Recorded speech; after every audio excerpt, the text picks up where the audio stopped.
Oh mon gars, je reviens d'aller chier, frère. Bon, aujourd'hui, on va parler de quoi? On va parler de des cryptos, hein? Allez, on va sur mon petit PC là. Bon, alors aujourd'hui, on va parler de quoi? On va parler de la diversification.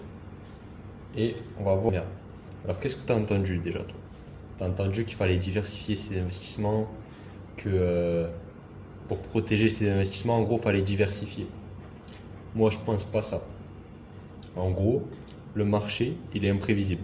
C'est-à-dire que de temps en temps, tu vas avoir des black swans. C'est en gros, tout chute d'un coup je sais pas, le marché américain, il va chuter par exemple de 30% d'un coup, comme le Covid.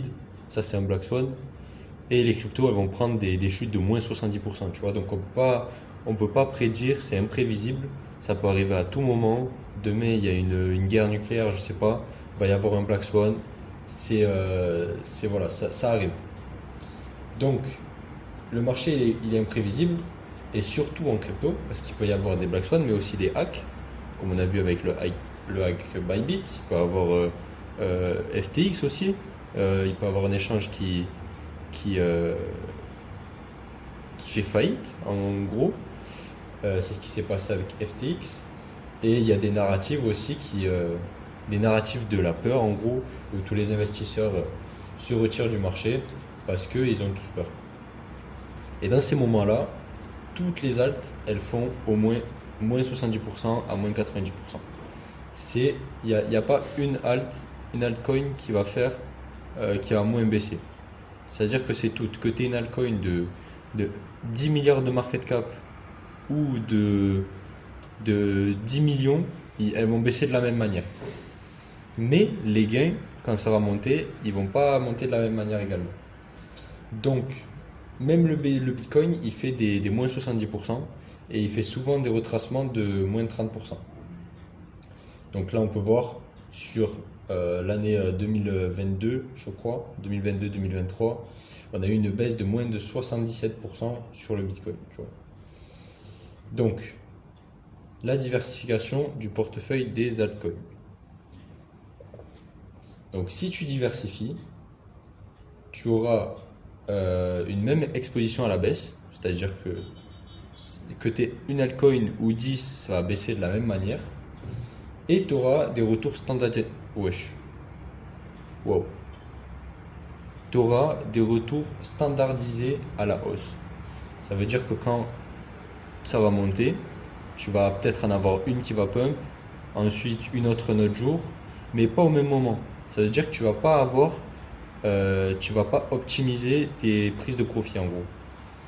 Donc ça va monter irrégulièrement et tu auras un truc standardisé qui va tuer la merde. Donc une alt dans le top 100, elle baissera autant qu'une alt dans les 10 millions de market cap en gros. Donc ça n'a aucun intérêt d'avoir 20 altcoins dans ton portefeuille. Et c'est contre-productif. Donc, quels sont les objectifs de cette stratégie? Donc c'est de survivre à n'importe quel événement. Les Black Swan. Faut pas qu'un Black Swan te nique ton portefeuille, parce qu'il y en a souvent. Et crois-moi, hein, j'ai déjà pris des moins 50% dans la gueule, comme ça, du jour au lendemain.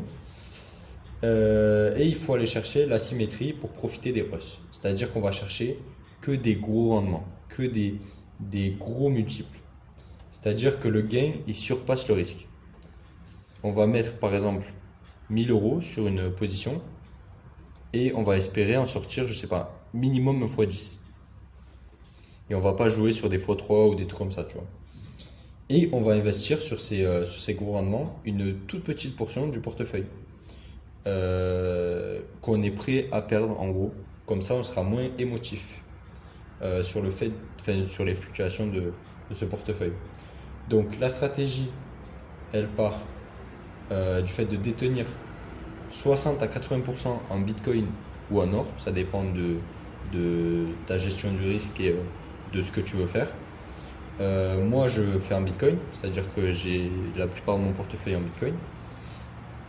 Enfin, pas la plupart, parce que j'ai beaucoup d'altcoins quand même. Mais voilà, le Bitcoin, c'est-à-dire qu'il fait des retracements. mais il revient quasiment tout le temps, quoi. C'est le meilleur actif qu'on peut avoir pour le moment avec l'or, mais juste sur le Bitcoin, il y a des meilleurs rendements. C'est le meilleur actif, adoption massive, c'est une valeur refuge, c'est en train d'être adopté par les institutions également. Donc ça va être notre filet de sécurité, notre matelas, notre protection du capital. En gros, si on perd, c'est ce qu'on a. Ça, on va jamais le perdre en gros. Et la deuxième partie, ça va être d'aller chercher l'asymétrie avec 20% à 40% du portefeuille. Et on va aller chercher des x10 à x100. Donc on va chercher vraiment des gros multiples. Et le but est de surperformer le Bitcoin de 3 fois au minimum, parce que sinon le risque ça vaut pas la peine. C'est-à-dire que si tu fais pas au minimum x3 sur ton altcoin par rapport au Bitcoin, ça sert à rien. Autant détenir du Bitcoin, tu vas moins te faire chier.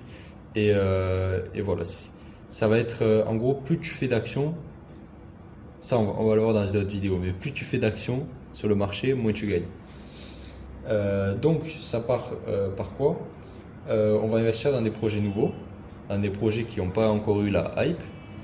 On va éviter les altcoins dino qui sont là depuis les autres cycles, parce qu'elles ont déjà eu une hype et à part dans des cas spéciaux comme Solana par exemple, on va pas investir dedans.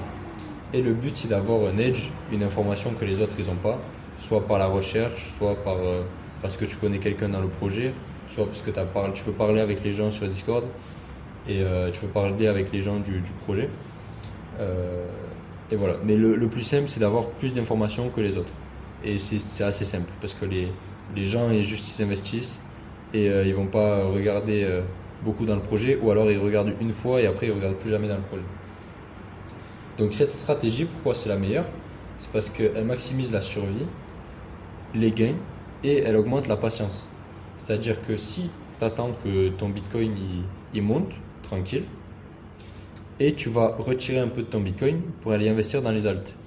Mais vu que tu as déjà quelque chose qui monte, tu vas être un peu plus réticent et tu vas avoir moins de FOMO pour aller investir dans des alts. Parce qu'en général, quand le Bitcoin il monte, les alts vont sous-performer.